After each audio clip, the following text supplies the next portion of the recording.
just want to thank everybody so much for coming out tonight. A lot of you, this is the first time I've met you face to face, and it's so great to be able to like gather together again and be able to celebrate all the great things that are happening in the film world here in our lovely upstate California. So I do want to recognize some of our elected officials that are here. Mr. Sam Dorsey, the field representative for Congressman Doug LaMalfa, sitting in the back row right there. And Board of Supervisor Candy Carlson with Tehama County. We have some city council members here. Mark Mazzano from the Reading City Council. And Sean Harris with the Yuba City Council. And I think that covers it, I'm hoping. Okay. I definitely also want to thank our volunteers for tonight. There's a whole bunch, all of the lovely ladies that were serving you, and Janet Shields, who is one of our board members with the Film Commission, and Barb and Jay. Jay was your shuttle driver, so thank him for not having to walk up that hill. Yeah, and Barb was your mixologist. I don't know where she is, but she was just back there. So thank you all that. And then the Shasta County Arts Council actually runs a public television channel, and they provided our sound equipment tonight. And for the filmmakers that are in the audience now, or potentially will be seeing this later, they rent equipment to filmmakers for super reasonable rate. So if you're wanting to produce anything, check them out. And our lovely venue, the Restoration House. So yeah, great for events and filmmakers alike. So, and yeah, I will also just thank our supporters. Obviously, the Film Commission is a entity that helps promote our area to the film industry, and we could not do it without the support of our community at large, and then also specifically the Reading Chamber of Commerce has been a huge supporter, and Visit Reading, their umbrella, the Reading Tourism and Marketing Group. We have representatives from them also tonight, and Yuba Sutter Chamber of Commerce.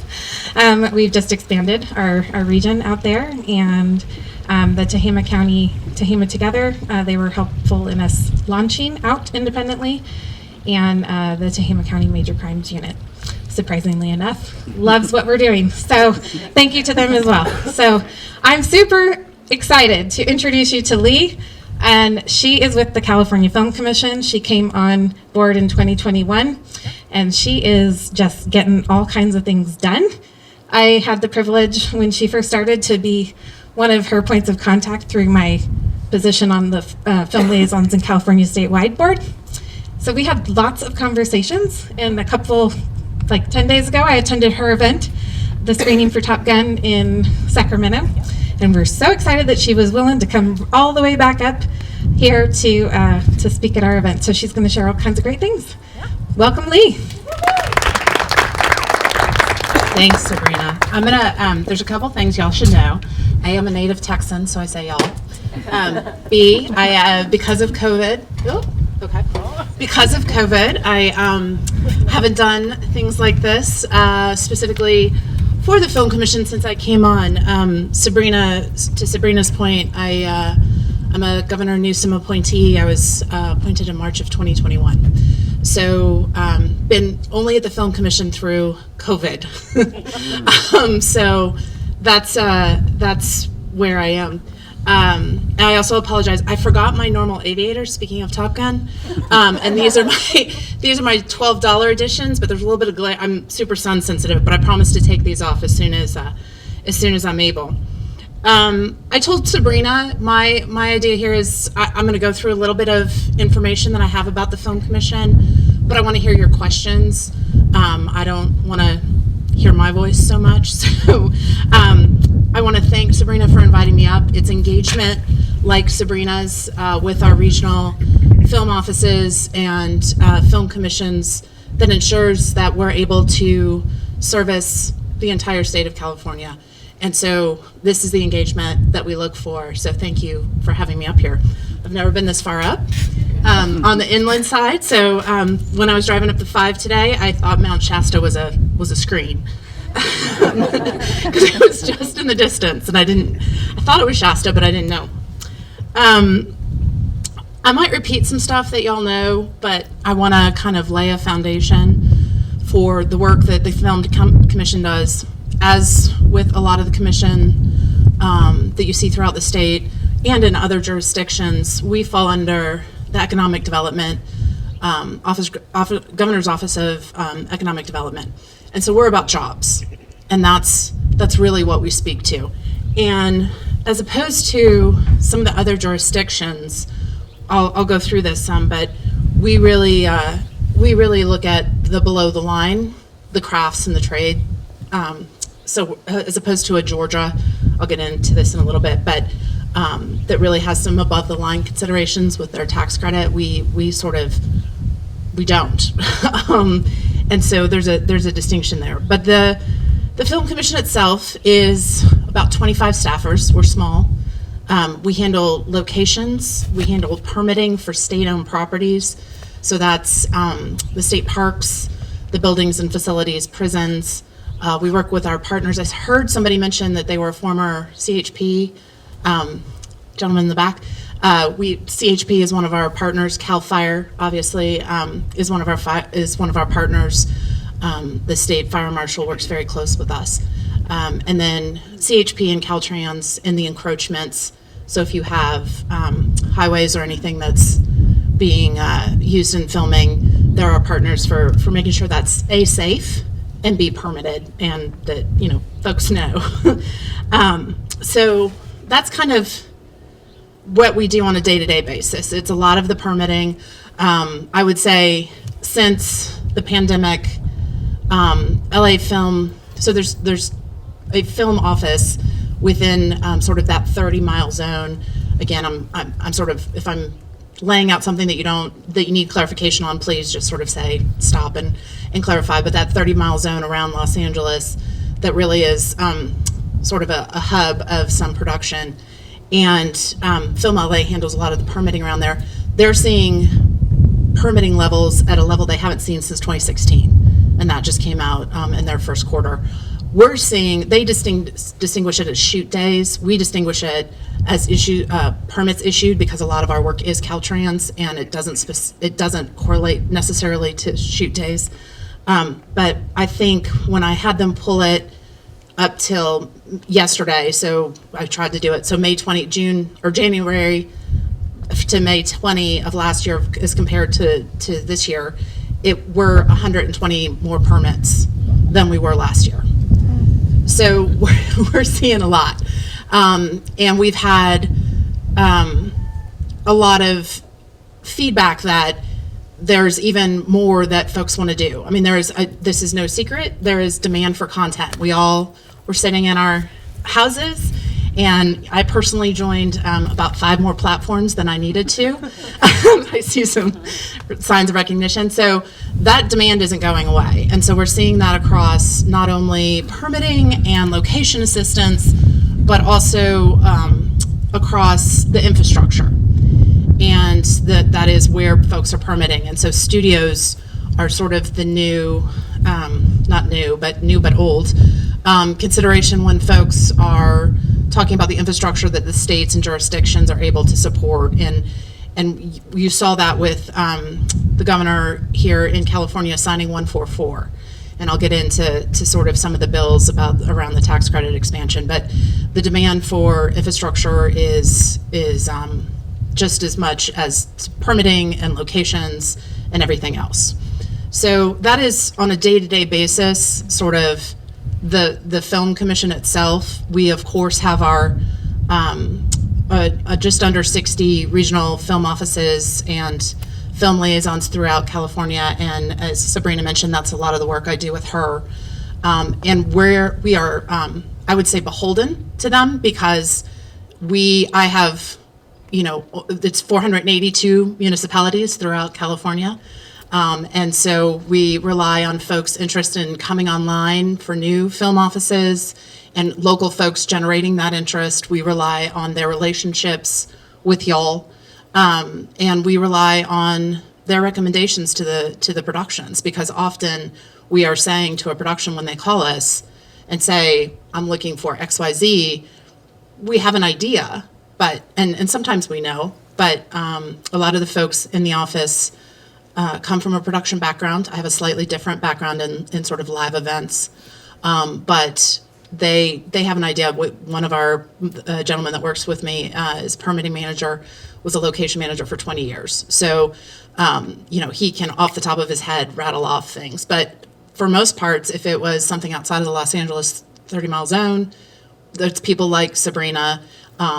We have San Diego coming online with a film office. So those are really the relationships we rely on for us to be able to sort of seamlessly work across a huge state. I'm originally from Texas, and that's a huge state, but California still surprises me because I'm still discovering places like this, and it's beautiful. So that's kind of the foundation of the California Film Commission outside of the tax credit. And here's where I have to pull out my notes. And not because I need notes, but because it's a lot. I will say also, just when I talk about jobs that the film industry supports, I think it's important. And this is an MPA, so Motion Picture Association, which I know is a lobbying association, but these are Bureau of Labor statistics. So these are federal statistics that back the data. And this is based on 2020, which they make the caveat there is some effect that the pandemic would have. But if you look at the film and television industry employment, it's 2.2 million jobs supported across the nation. That's 753 direct jobs. And then you start getting into the ancillary jobs, of which you could talk many. I mean, there's everything from the trades and crafts to the hotels where they stay, to the visual effects, to the caterers, to, it goes down and down and down. Unfortunately, I've been trying to find someone that tracks those ancillary, because we're starting to get interest in folks knowing what that looks like. And I just haven't found the right folks, because it's a lot of data to track. How do you track that stream, right? But what you're also talking about, and this is what I get passionate about, because again, to me, my job is about making sure there's job creation and making sure things stay here in California. But when you talk about film and television jobs, you're talking about 74% higher salary than the national average on direct jobs, and 98 of that for national jobs, the average of production jobs. So you're talking about, this is, good quality jobs. These are living wage career trades and crafts that in some instances, especially in the LA area, are, generational. Just like you would have a plumber or a craftsman, you would have a grip or a lighting person who is dad did it and granddad did it. And that's what they know. And so, that's why I get passionate about it. When you talk about, again, I'm looking at MPA statistics, and this is again off Federal Bureau of Labor statistics, so BLS data, is in terms of supporting local businesses, is $27 billion in payments to over 350,000 local businesses across the United States. What I don't love about this map is that the East Coast has more concentration than the West Coast. And when you're talking about what that looks like, obviously this is a average, and I would need to look at the methodology by which they say this, but it's $250,000 per day contributed to a local economy on average for a major motion picture, and $150,000 per day for a single 1-hour TV show. So that's the ancillary businesses that are flowing into the local economy. Again, on average, and that is, you take a Tehama County versus a Los Angeles County versus a New York City, and I'm curious about that methodology, but still, it's a substantial number, and that's per day. So those are a little bit of the reasons that, when we talk about the film and TV, we're talking about, again, good quality jobs. California specifically, again, this is based on MPA's BLS data. It's 200. This is in 2019, so this is slightly outdated. But again, you have the pandemic. But it's 220,000 jobs, $29 billion in wages.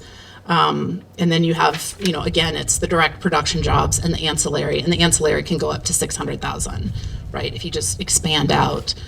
Here in California, a lot of what we saw during the pandemic, and a unit that we're sort of closely tied to is Visit California. And that's, because of the tourism piece. And they saw just devastation across the hotel and hospitality industry. And so when you're talking about these productions coming to areas like Tehama, Yuba County, you are talking about bringing those, even if it's one day, right? You're talking about a crew.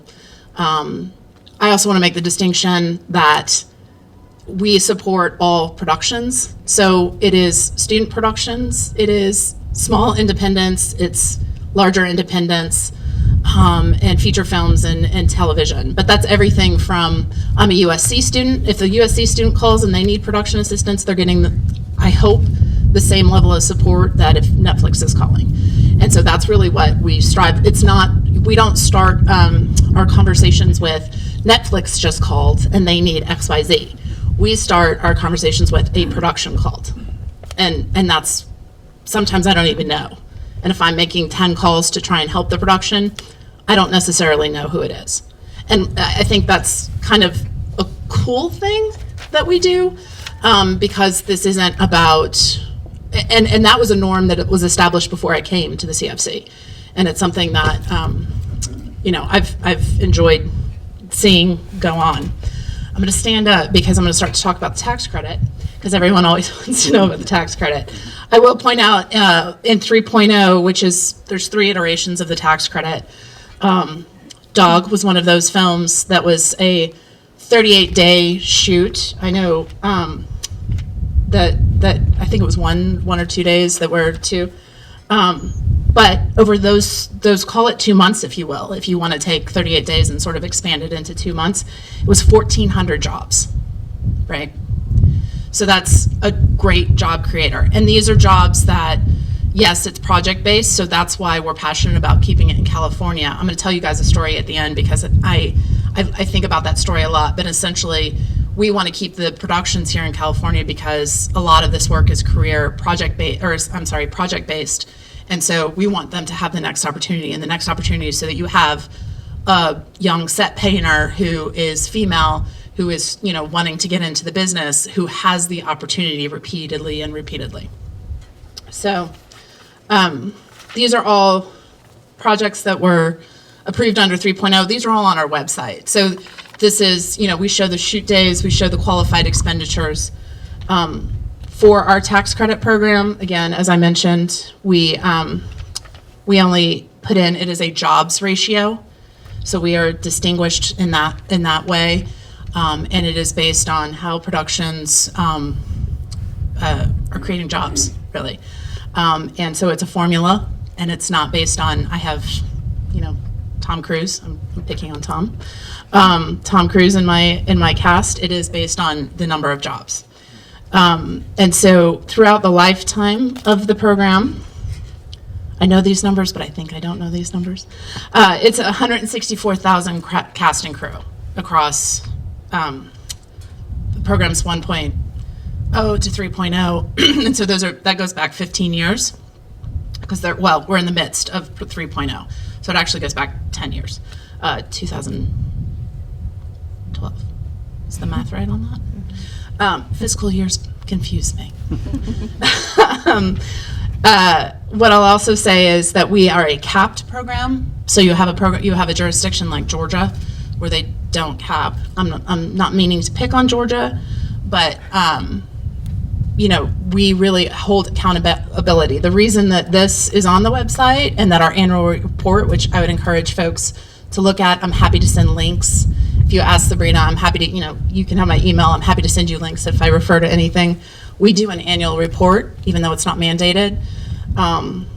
And we have these projects that are from 1.0 up to 3.0 that are listed, and we do that because we want transparency, because we believe in the program and its efficacy. So it is a capped program that previously was at $330 million. Governor Newsom last year with 144, which is SB 144, did expand that. So there's a couple segments of that. He upped our relocating allocation, because relocating films relocating TV is something that is, you have to be in a game, right? So what you're finding now is every jurisdiction is playing, and it's a business, right? Your state becomes a business, and we see this in the news. You see this in normal business, right? Tesla and all that stuff. And so your state becomes a commodity, and how you market that commodity and how you incentivize is something that is across all industries happening. So the $150 million that is allocated with the soundstage are for qualified productions that build on a certified soundstage.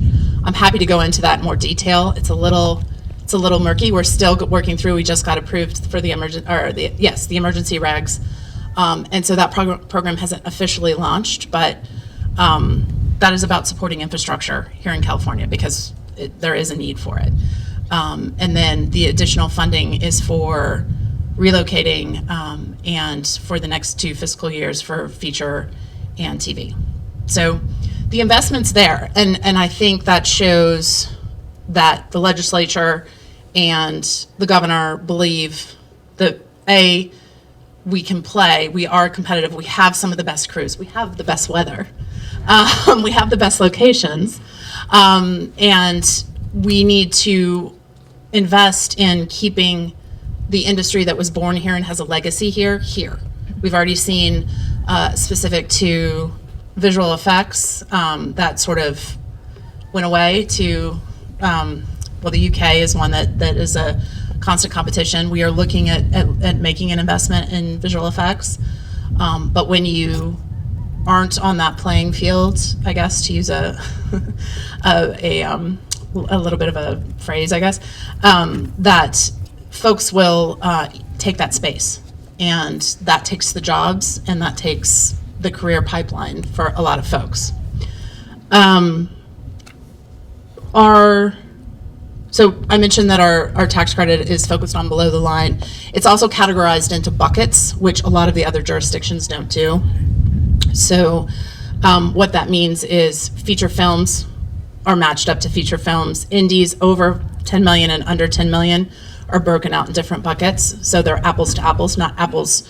It's not a $5 million project up against a $30 million feature film. I can parse out the different. It's essentially 25 for relocating and indies in the funding bucket, and then 20% for feature and TV, and then there is uplifts, we call them, so additional incentives for out of zone filming. So that's for filming in counties like this, right? Let's see if there's anything else. The last thing I'll mention is that workforce development is a big part of the tax credit. We have a career readiness program that is one of 5 choices that folks can make. So these are internships, and when I say internships, I mean paid internships. Faculty externships, so that the folks that are training these students keep up with their education, right? And especially in a world where you're talking about visual effects or something that's more cutting edge in the film industry, that's necessary. There's a lot of different things. We actually moved to a lot of virtual, just given the pandemic. And then the other element that was introduced in fiscal year 2021, is, it's hard to say that, is, without it making it 2021. That's the way I meant to say it, but was the pilot skills training program, and that is specifically geared for underserved communities. We had a little bit of obviously the pandemic, the funding from 2021 went into funding the program, but we don't believe we've vetted through it and really sort of worked with our partners. They're all approved partners, and really making sure that the program, it's called a pilot program because that's where we are with it right now. So we were hoping that that would roll out in 2021, 22 fiscal year. I think that will need a little bit more of us just sussing through it and making sure that it's a program that really meets the demand and meets the time. So that's a little of me talking. Thrilled everyone, I'm sure. Good to see a Giants fan, by the way. What can Sabrina? I don't know how you wanted. If you wanted me to do questions now, or if you wanted, yeah. All right. Oh yeah, there was a story. Yeah. So this is really. Here's the reason I like my job. Sure, I got to go to a Top Gun. Y'all should see it. It's really good. Screening. But here's what it is. I'm quite serious about the job piece. We do a lot of set visits and studio visits. And there was a woman who I met, and I kick myself every day for not getting her card or her number. She's a unit production manager, so essentially traffic cop, for those of you that don't know productions as well. And I'm still learning too, so I still say some things. I come, again, from the live event side. And she, probably late 20s, early 30s, has 2 kids, and is a favorite of Steven Spielberg. And she was working on, he's working on a new movie about basically his biography. And she came up to me and she said, look, thank you for caring and coming out here. During the pandemic, I didn't have work. And the side note is that I've heard through the grapevine is if Steven Spielberg likes you, he keeps you employed, right? Like you're part of a group. And that makes sense. That's true for any job, right? But she came up and she was following me around and she was asking me questions. And I kept saying, well, this is cool. I should be asking you questions. And what she wanted to kind of convey to me is, during the pandemic, she had to go to Georgia because that's where the projects were. And because they chased the money. And her husband could work anywhere, and they were she's a 3rd generation Californian, and was not in tears but emotional about the decision that she and her husband were going to have to look at because she had career opportunities there. Now, to be told also, and I'm not exactly sure how it works with the unions, but she was going to have to re-register with the local union and come back up on the benefit line and everything. So they were going to take a hit for her to keep going. Right? And his family's here, her family's here, but he can be anywhere. So for her career, they were going to move to Georgia. Right? So I think about her a lot because I love California. I've been here 15 years now. Despite me saying y'all, that's my only Texas piece. And so I want to make sure that there's jobs here. And that's it. So anyway. Yeah. Thanks, guys. Any questions? She moved to Georgia. Did she? I don't know, sir. I should have gotten her phone number. That was the one thing I didn't do. I was surprised by the story, I have to tell you. Like they were in pre-production, so she was doing a lot, and she sort of followed me around for a little bit. She wanted to make sure I heard that story. When we go on studio sets, or studio visits, that's a lot of what you hear. The mill guys come up a lot, the painters, costume. I know we have a costume person here. This is home for them. And so that matters. Yeah. So you were talking about workforce development and paid internships. So who's paying those internships, and is there a program that's extended throughout California? How does No, that work? there are a couple different organizations, and I'm happy to send those to you. Unfortunately, we're having, and here's where I'll look to y'all, if y'all have organizations that are involved in workforce development outside of LA, you do? Okay, great. Send them to me. it's mostly within the 30-mile zone. It's because, for Los Angeles just has that legacy. Specifically, we're also looking in the Bay Area. But we learned that with COVID too, right? We could make it anything, right? And we were successful in COVID. We all learned that across all our industries, right? We were successful in being remote. But it is the productions that hire those folks. We work in partnership with the organizations that identify those folks. So on the distinction being on the career readiness side, we work with California DOE, Department of Education, and the community colleges. And so it's really sort of not a state funneled selection, but we work with them to identify.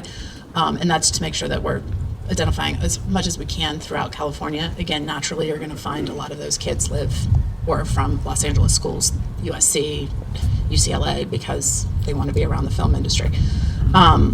The pilot skills program for the underserved communities, we're constantly looking at different organizations. Again, we're still in the pilot phase. We're still trying to suss through that and make it successful. So, yeah. The tax credits that you're referring to, those go to the production companies? Or They do. So it goes to a qualified taxpayer, right? So in most instances, they're California production companies, but in some instances, they're not. Some of our tax credits are transferable, but those are only for the indies. It is a problem that the industry has with us. Again, something like Georgia, they have transferable tax credits. So that's for people's. Are we pretty competitive with other states with the tax credit? We are. Here's what I'll say. We caught up with Runaway production, but we weren't at the front of it. And for being the legacy state for where entertainment is from, I would have hoped we would have been in front. So we're caught up, but the visual effects is real. We don't have a visual effect. We have an uplift for visual effects, but we don't have, you have other jurisdictions that do solid tax incentives based on, if you have something like Mandalorian or a highly visual effects movie, basically. I'm thinking of that. What was that Steven Spielberg one where everyone was blue? Anyway. James Cameron, yeah. Oh, James Cameron, okay. Avatar. Yeah, Avatar. If you have something like Avatar, right, that is basically a visual effects movie. And so we don't specifically have tax credits that are around that job creation. So that's something that we're trying to fix. But are we at the front of it?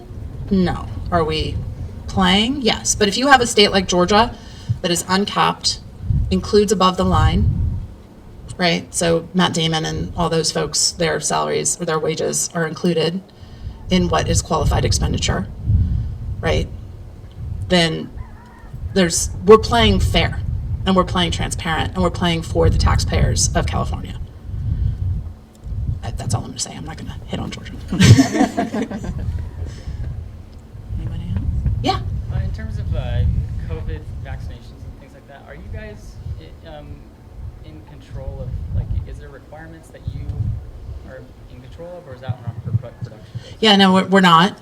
The industry was amazing. That was right after I came. They self-regulated, and I think they did that out of necessity. But I also think you have an industry that knows how to come together when it is a life or death matter, right? And they self-regulate. They continue. They just push the COVID protocols again. So they're basically saying, let's keep pushing. They work in tandem with the unions. So it was a collective effort, studio and union side, to make sure that everyone was safe. Those COVID safety officers did God's work. I mean, I don't know, and I'm not saying I know all the productions, but every production I talked to about it had minimal incidents, if you will, or hits. I don't know what you call them. But they took that seriously. But they do that. It's not something that the state stepped in. They worked with the Department of Health and California Department of Health, but they self-regulated. Yeah, because something so I'm not I'm personally not vaccinated myself, but I don't judge you whether it is or isn't or whatever. But in my life, I haven't. But so that's something that is actually, as a future filmmaker or aspiring filmmaker, is something that is keeping me from just jumping down to LA, because I look at all the productions that are asking for help, and they all require vaccination, and I'm looking at places like Austin and Nashville, and they're much more relaxed as far as that goes. And so I guess my question, I mean, and you probably can't answer this because it's on a production, a self-regulation Yeah. way.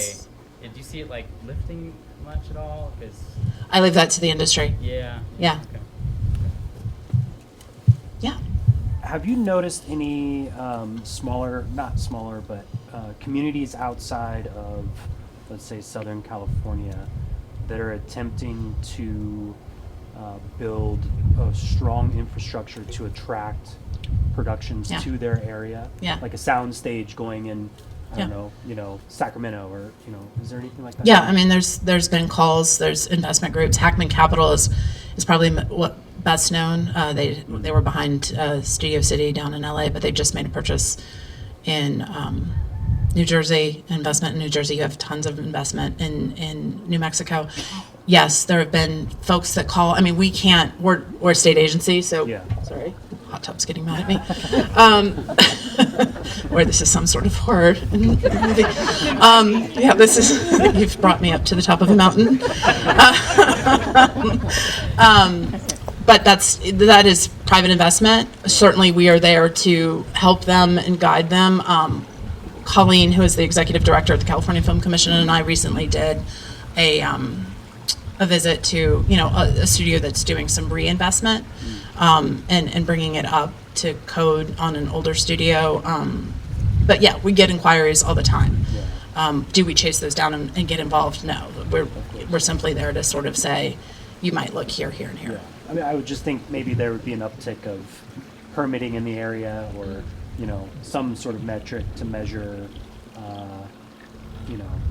an increase in business, in an area that would invest, Right. in the infrastructure like that. Yeah, I mean, what I'll say, sorry. What I'll say is, we're a small state agency. I would love to have research analysts that can match ancillary and follow ancillary. I would love to have research analysts that could hound down what the investment looks like on a CapEx side. I would love that, but we're just not. We don't have the capacity.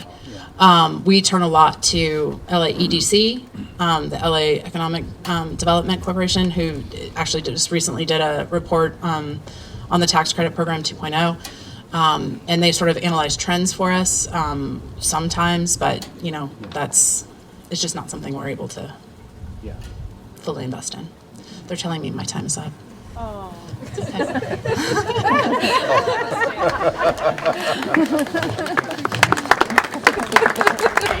Great job. I'm so glad for all the questions, and the conversation can continue after we have our panel. So thank you so much, Lee, for all of that information. And I did want to recognize Gabriel, who's doing our some of our photography and videography, and then we also have Kate English, who helps secure a lot of our volunteers, and she's also like an asset, but she is going to be on our panel. So if I don't know if Jay, I think he might be heading out, but if we could just get the chairs moved over, and then we'll get our panelists up here. So if you need to grab a snack or a drink or anything real quick, we'll just come back in about 3 minutes. Stretch the legs. There you go. So I think it's really important, a lot of what Lee covers, on the state level, and then I just wanted to share a little bit on the local level of what's been happening here. So in the last year, we've hosted 51 productions, which have hired 650 locals. And as she said, these are people that are getting paid much higher than what they would normally be making in our community. So they get very excited when they get on to productions, and it provides them new career paths. We've had opportunities to hear from people that have had, been in LA, come back, find out that there's actually filming happening here. They make connections, And sometimes the productions that come take our people away, but it gives them good opportunities that they're able to do in their own backyard. And then we have a lot of people that love this community so much and want to sow into it and produce projects here. And so that's really exciting. We have had so far a record-breaking over $3.3 million in local economic impact here. As Lee mentioned, it is hard to get numbers from productions. Once they're here and done, they're kind of like ready to do post, they're like thinking, okay, we got to get the project released. So we gather numbers from as many productions as we can, asking them for those details, like what did you spend, how many locals did you hire? I can track their permit fees, I can track a lot of things. A lot of times I help them with lodging, so I'll know what their rates are because I'll help with that process.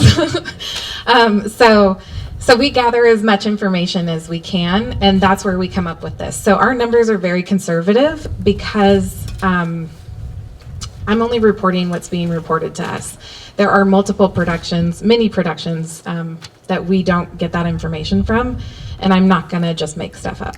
So our numbers, you can be very confident, are far exceeding what we're reporting in our office, but I feel like I can only report what's being reported to us. So the good thing is that it's exponentially increasing year after year in our community. We've just seen a rise, so what she was saying, our public health department was incredible during COVID, and once the white paper was released in the industry, they really allowed production. And to speak to your point, most of the things in our area are not union productions, and so the COVID guidelines are really up to the production about what they're doing in our community. So because we're so far out of the zone, unless it's a SAG project, we don't necessarily have those restrictions because our community is not requiring it any longer. So. Well, I mean, SAG had, those Q-tips up my nose. They have, but they're keeping people safe. So, so a lot of times, we share these numbers, and I have a lot of statistics. You can go on our website and see our annual report. If you're on our mailing list, you probably get our emails that have our annual reports or quarterly reports, or, if you want a monthly report, just let me know what you want. I'm happy to get you the information, but numbers. I'm so excited to be able to actually have these amazing people here that I get to work with, and I hear personal stories. So as Lee was saying, it's a passion point. I feel the same way. And the jobs that we're creating translate in my world to dreams. We're helping people, whether it's from the crew side or the, production, the top level down, whatever it is, down level up. These are people that are doing something that they love to do. And they're doing it in our community, which I feel like is a gift to everybody involved. So it's a lot of hard work. We don't always get to dress fancy, right? Most of the time it's no. So, so I'm going to introduce our panelists tonight, and I'll start at that end over there. So we've got Tyler Lockamy. Tyler actually is, so I mentioned in our invitation, we hadn't yet got permission to share what productions had filmed here. I'm so thankful that tonight we've got 2 of those productions represented. So Tyler filmed a portion of The Dresden Sun, which for those of you in Shasta County probably heard a lot about that. And the Board of Supervisor, Miss Carlson over there, she actually came on site the day that, one of the days that they were filming. Cool. So, no, that was the other production. I'm sorry. She was on site for the second production. We'll get there. So I've had a lot of different projects with Tyler. You might see him on commercials. He's kind of involved in every capacity. He helps rent equipment to filmmakers that might not have it. He's had a studio space downtown as a location. So he is all about production in every way. And just, in your bio, it said the get it done guy, but he's also just the nicest guy. Everybody who meets him and knows him is he's just so genuine. And that's part of the filmmaker world that I get to enjoy. So we're going to hear from him. And Miss Kate English over here, she has had a lot in our community. Everybody who's doing anything wants her on set for costume design and wardrobe. She's the one who put all those dress forms up there. And She like really wants to make an experience when when there's any event happening. But on set, she'll take anything from small budget to large budget, and just make it look like $1 million. So she's incredible, and she's been helping me with a lot of our expansion efforts. So any of you who might have gotten emails, this is Kate English over here. So, and then we have Jack Trout, and he is a recently accredited, I don't know how you would say it, but Screen Actors Guild actor. We're going to hear about that journey. And so the second production that filmed here was Peter 5'8". For those of you on our email list, you probably got the notice today that the trailer released, and it's going to Cannes. So made its debut at Cannes, and he's in the trailer twice. I don't know if you recognize him. He has a little headache from it, perhaps. But so anyways, so I'm going to stop talking on this side now and just ask questions. So, and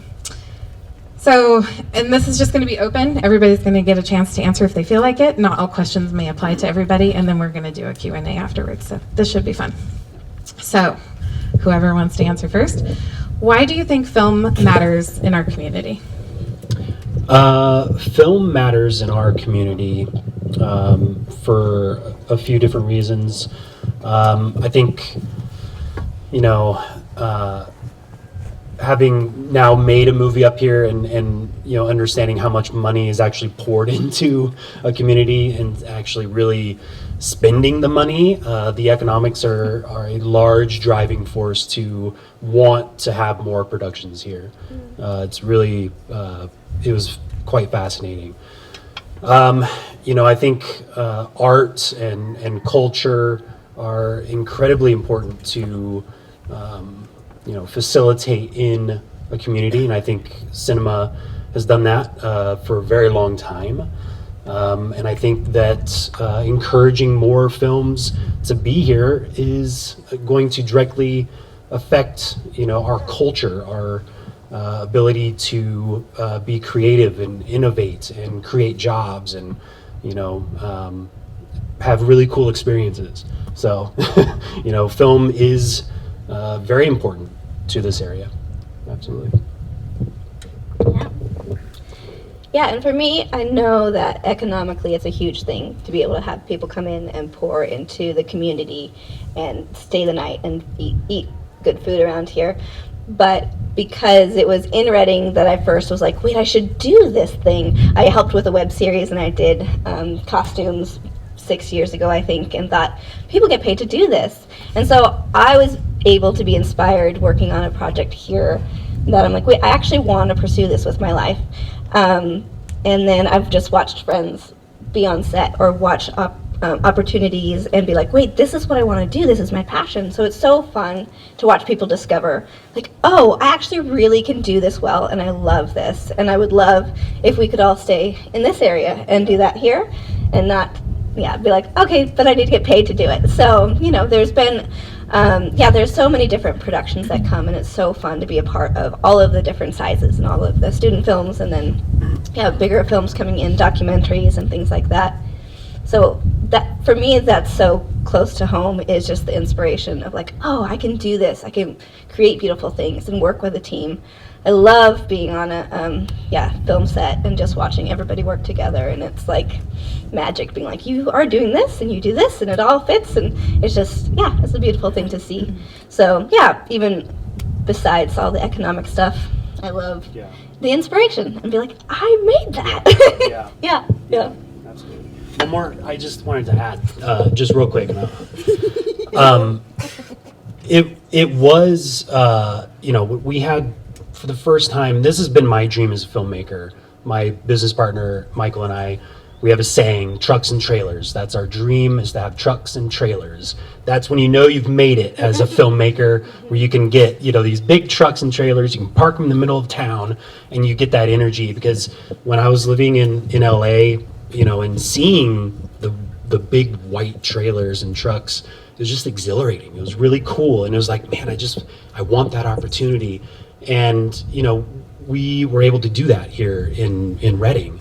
And I would drive around and just look at it. And we were parked down there over the weekend once, and it was just, it's exhilarating. It's a sign of a robust community. You know, having that energy here, having that. You know, I think people see it and they think of opportunity. You know, because anybody can be a grip or an electrician. You know, being trained in it, and you know, it's very important. But anybody can do it, and it pays really well. And I don't know. I just see it and I see opportunity. So you know, that I think is why it's very important for film to be here. Okay. Well, because, oh, sorry, was looking that way. Well, because we have the best areas of all of California. I mean, there's no doubt about it. We've got the McCloud River. We've got the Trinity River. We've got Bernie Falls. All right. We have areas that are so unique, and this will bring viewers to movie theaters and the streaming line. The things that people haven't seen before, you know, are right here in our backyard. And it's gripping. It's very powerful. And this is great for film. Now, my senior year at Portola High School, we had Kevin Bacon in our county, in Plumas County. He filmed Whitewater Summer. It was incredible. We had Sean Austin. I'll never forget it. I met both of them. It influenced me to this day. And when you take into account that and Clint Eastwood and Bernadette Peters filming Pink Cadillac over in Plumas County, over in the Greenville area, we have a lot to offer here in the North State. Once these film companies and productions get here, it's easier for them to film. It costs them less. They have less travel, less traffic. There's so many things to offer here in the North State, and we're unique. And people are very friendly up here, very genuine. That's what we have to offer. I think I'm going to take Jack with me to all my presentations. It's like From the heart. hit. Yeah. And I think speaking to that too, what we show them on stage, on screen comes back to Lee's point too of the alignment that we have with Visit California, because we do, even to this day, still have people going out to the Lake Britton Bridge near Bernie Falls to take their photo where the Stand By Me, crew was. My hope is that from, Peter 5'8" and the Dresden Sun, we've got more people coming up to photograph themselves where Christina Ricci was, or Jake Weber, walking through the walls of this house. You guys here, feel free to take pictures, So, so we've got those opportunities that come out too. And I just, I love the passion. It's so exciting. Okay, so there has been an intentional focus on marketing to and serving the film industry in the last few years. Can you give examples of how you and or our region have benefited from the increased activity? Yeah. I do. I have a lot of film equipment, and it was from a retired filmmaker that moved up here. He lives off Bear Mountain Road. And by random chance met him and ended up buying all of his film equipment because he was retired, and I thought it could be a really cool investment for this area. And so, this year more than any, I've had people that from your recommendation call me and say, hey, flying in from Florida, and we should be in Reading by like 6 p.m. on Friday for a Saturday shoot. Do you have 4 C stands, a flag, a 4x4, a scrim, some mambo combos, and it's like, yeah, I do actually. And they're like, fantastic, awesome, I want to rent that from you. So it's been really cool to have that experience. And having people come here to film, and I think that's a bigger dream of mine is to have way more of that, because that's just an untapped industry for this entire area, is having a rental house, and that sort of infrastructure is just going to help put Reading even more on the map than what you're doing. That's that's probably been the thing that I've noticed the most. Yeah. Want me to go? Okay. Well, for me, I mean, the Shasta Film Commission changed my life. Okay, I was a fly fishing guide. I had done a few ESPN television shows, Outdoor Life Network. I had done a PBS documentary with Peter Coyote. I was always Jack Trout. And the Shasta Film Commission, I became SAG eligible, and I got my first role as a character actor. I'm Rick in Peter 5'8". I mean, they made my dreams come true. I used to practice with my sister when I was 5 years old to become an actor, watching Rodney Allen Rippey commercials on Jack in the Box and Michael Jackson and, the lot during the day. And so dreams come true. You have to believe in yourself, and you... through these commissions and through people that are dedicated and are genuine, it will come back around. It doesn't happen overnight, but getting involved and making yourself also come out of your shell and becoming someone that you thought that you would never become. This is what life's about, it's those kind of challenges and challenging yourself that's very important, but you need help, and this is where we all work together in an industry to make it happen. Yeah, for me it's been fun to just connect with the incoming productions. There was one documentary that I was like a prop set dressing buyer for them for a few days, and then they came back for a few more days to film, and they're like, do you want to just do set design for us for these shots? And I was like, sure. So was fun because I got to work with them at one point. I was a PA in LA for 6 months, and being a PA here in Reading is so much easier because you're like, I know where I can get that, and it only takes 5 minutes to get there. And so like, you'll be back in 3 hours. So it's just a fun thing to be able to be connected with them and to watch how much people enjoy filming here and be like, oh, we want to come back. And especially as they drive through places, they're like, we should come back. And I'm like, yes, come back. Definitely. I have that Kate's actually worked on, well, I think our people, all of you, honestly, our productions, we have many projects that come back multiple times. And even in the midst of COVID, actually, part of, I think, our willingness to, our community just rallies. It's like, I know I'm going to have you tell the car story. Which car story? The yellow car story. Which yellow car story? For interpreters. Okay. The Lamborghini, or it was some. Yeah, I'm trying to remember. What was Or the the car? Mercedes? Maybe it was the Mercedes. The gas Mercedes? station where you just. Okay, Oh, I'm the going to just Tesla. tell the story. The Tesla. Oh, the Tesla. The Tesla. random, Yes, I'm like it's the pickup. Yeah. Getting. Tell the Tesla story, because I think it showcases well our communities. Oh Yeah. yeah. I mean, there's literally there are dozens of stories that go into, especially. So the first film that we made was super duper high concept, very very low budget, and the post production took us like 3.5 years. So we literally 2 people editing, but the. So in the script this is to show you how high our thoughts were to be able to get something like this made up here. But in the script, it asks for a Tesla, like a really nice one. Like, you need to have blacked out windows, and just need to look not like your normal Tesla. And this is back in 2014. Yeah, 2014 or 15. 16. And a long time ago. And I'm reading the script, and I'm just like, I have no clue where I'm going to find a Tesla. Like, they just weren't that popular. It was like a $120,000 car, and they were just starting to come out.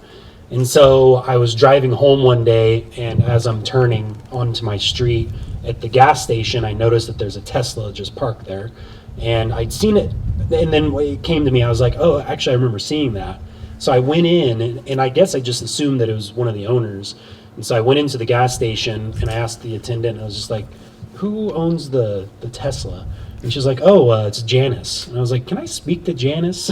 And so Janice comes out, and I explained to her that I would like to, propose that I use her car for 6 days. And I was like, I know, this is crazy for me asking, but I just explained, like, trying to make a cool movie, having something like this, otherwise, we wouldn't really be able to afford it, especially in LA. And she was like, yeah, for sure. Like, I'll just give you the keys, and then you let me know when you drop it back off at the gas station in the middle of the night. And I was like, okay, all right. And I remember one morning I woke up and I realized that we forgot a prop shotgun in her trunk.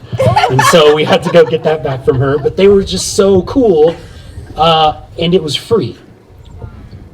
And, that is literally what made me, during that whole process, my business partner, Michael, he's also the writer and director of that movie and the one that we just did. We were just like, yeah, we're going to make movies in Reading. Like, I was like, that's good because that's where I want to make movies. But It's yeah, where I want you to make movies too. yeah, Yes. it was, yeah, and All over our region. yeah, there's dozens of stories like that. Like Yeah. the community has been amazing, really wonderful. So some of the answers have kind of touched on this a little bit, but I get the question often as to what makes our region specifically attractive to filmmakers. So if you have anything, I know you've mentioned like it's lower cost, our beautiful spaces, but do you have any Yeah, things like that. things like that? Yeah. I think things like that where people can be like, oh, I wonder if we could use that as a location. And you're like, well, let's ask. And people are like, sure, you can come film in my store. I'm like, oh, okay. So, yeah, things like that. And then obviously the locations and the outdoor things. And the fact that you can find, I always notice locations, so it's fun to be helping find locations now purposely. But like you can find like a rundown, cool barn that you want, or you can find a high-end looking house. You can find this location here in Reading. And so you can, depending on what you want, you can probably find it around in this area somewhere, in one of these counties. So you're like, yep, I can find you that exactly, probably.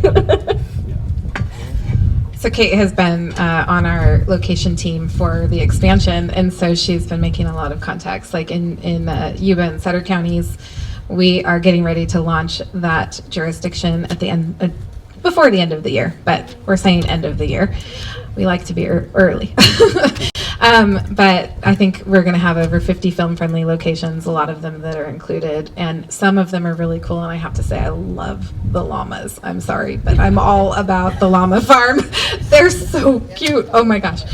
But there's a lot of really cool locations there. Every time I went somewhere, I was just like, oh my gosh, oh my gosh. And what's beautiful, we have Tehama County. When we launched that website, there were 80 locations that we were able to secure as film-friendly options there. And one of the beautiful things in the film industry is that even though we're all vying for production, it doesn't feel competitive.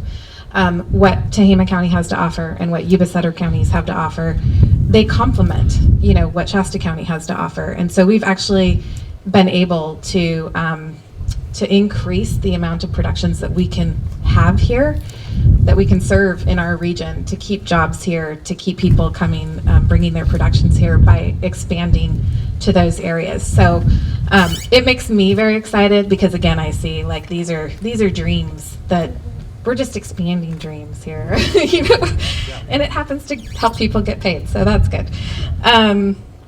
Okay, what is the biggest asset and the biggest challenge you think our region has in servicing productions at the moment? I think the biggest asset that we have up here is, it's a lot of different things, but right now it is the Film Commission. It's the advocacy of this area to film, bringing productions here. It's a huge asset. Obviously the community is amazing. there's a lot going on there, but that is the baseline. Like, the biggest challenge is that there is, there are gaps in the infrastructure that would actually get productions to come here and stay here.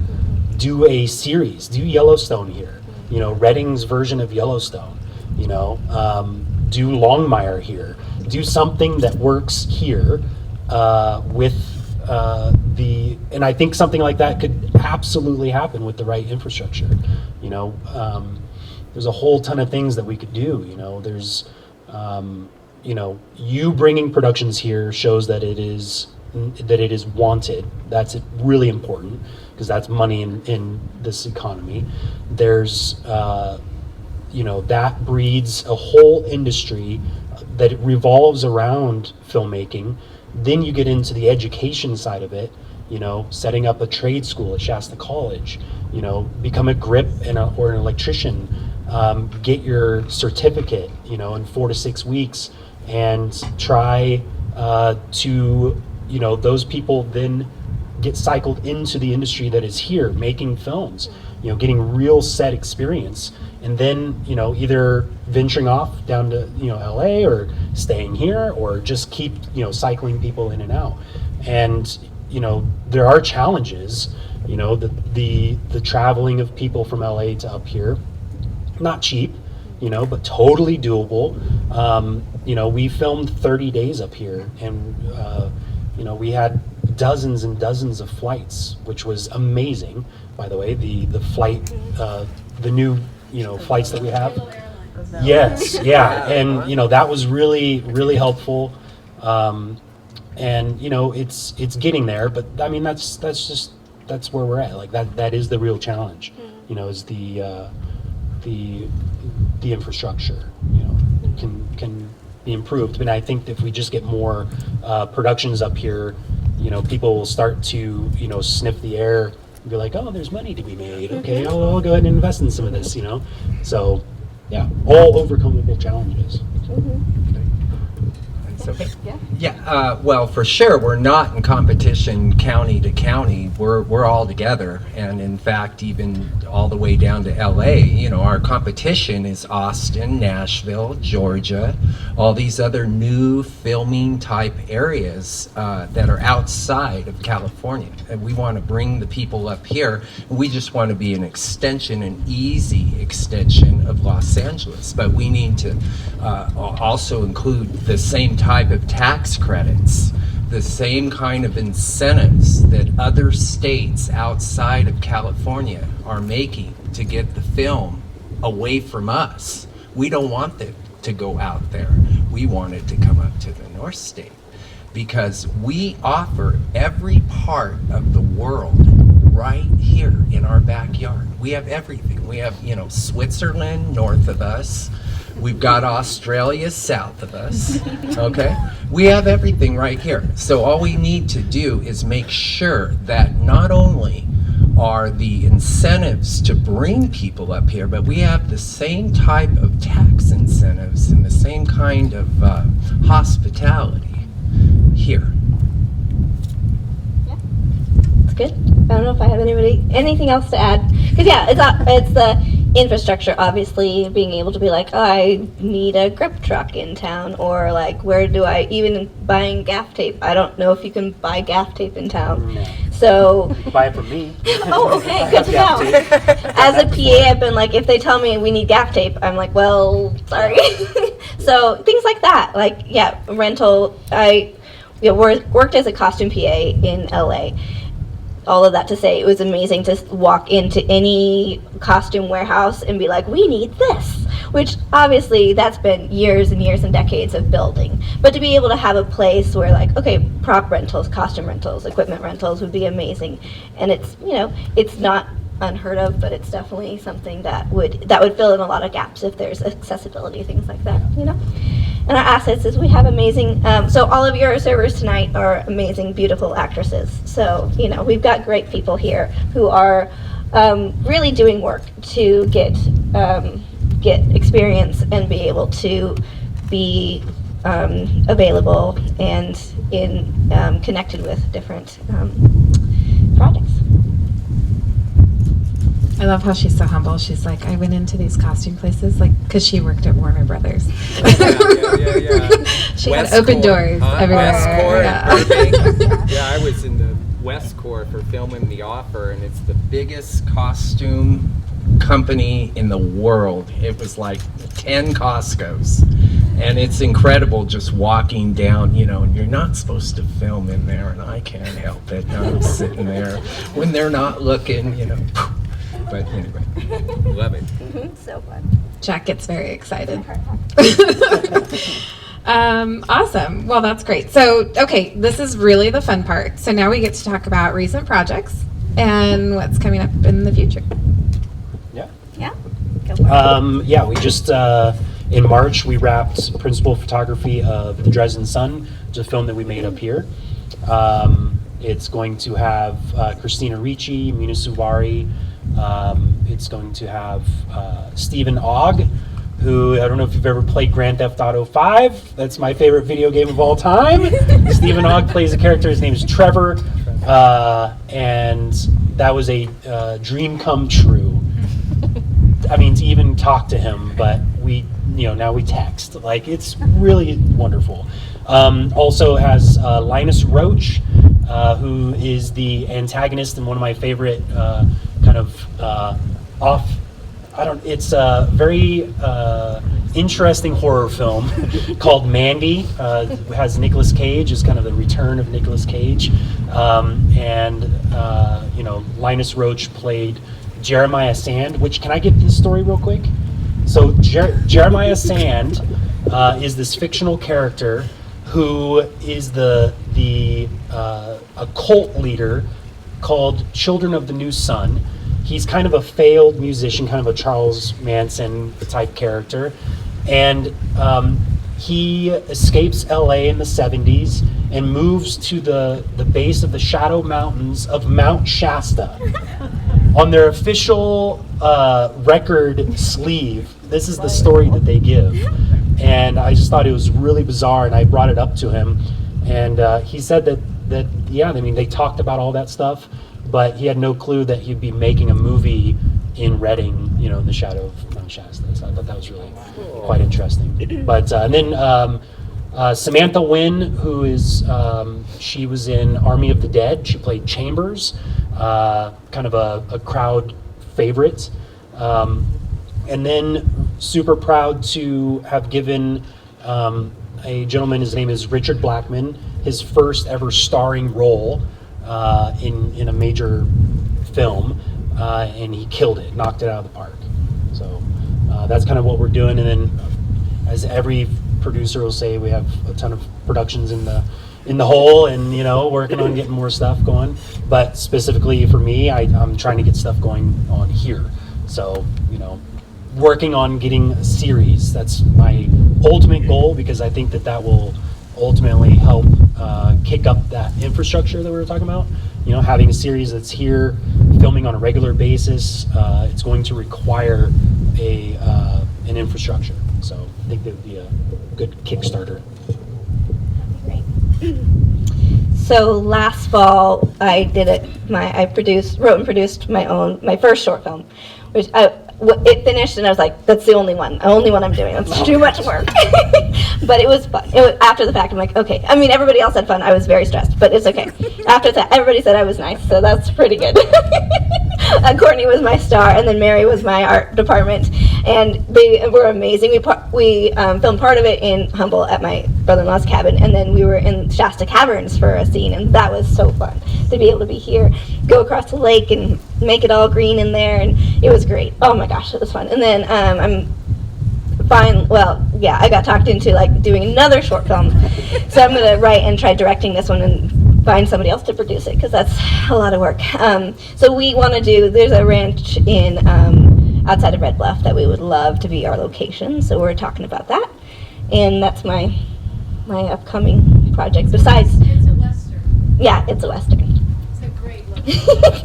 besides working for Sabrina and finding locations. And that's just so fun to find like, oh, I know the perfect location. Like there was something specific, a kitty car ride that a production was looking for. I'm like, I know where one of those are because of hunting for locations. So that's fun. Cool.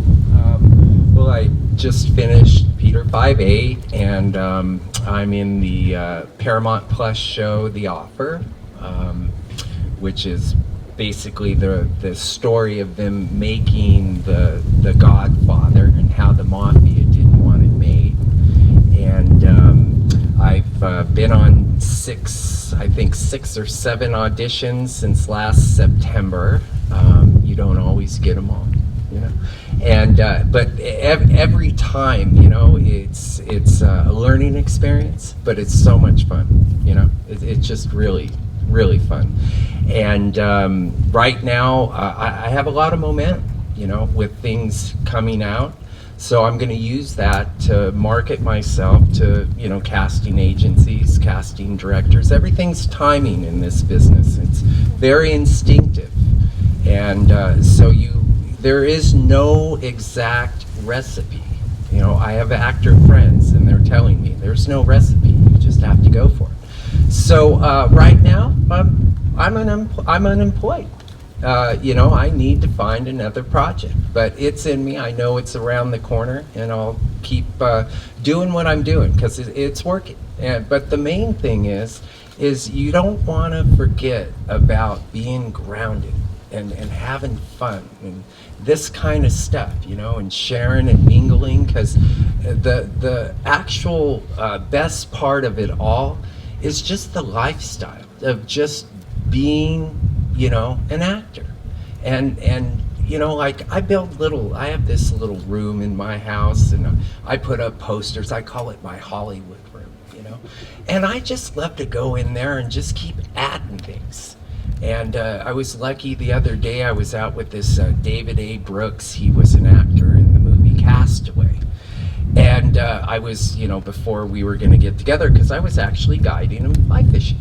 And I said, hey, be sure to bring up one of your signed pictures for me, okay? And I added to that room. So, you know, those kind of things is what helps you project and get in the right frame of mind, because it's all a lifestyle.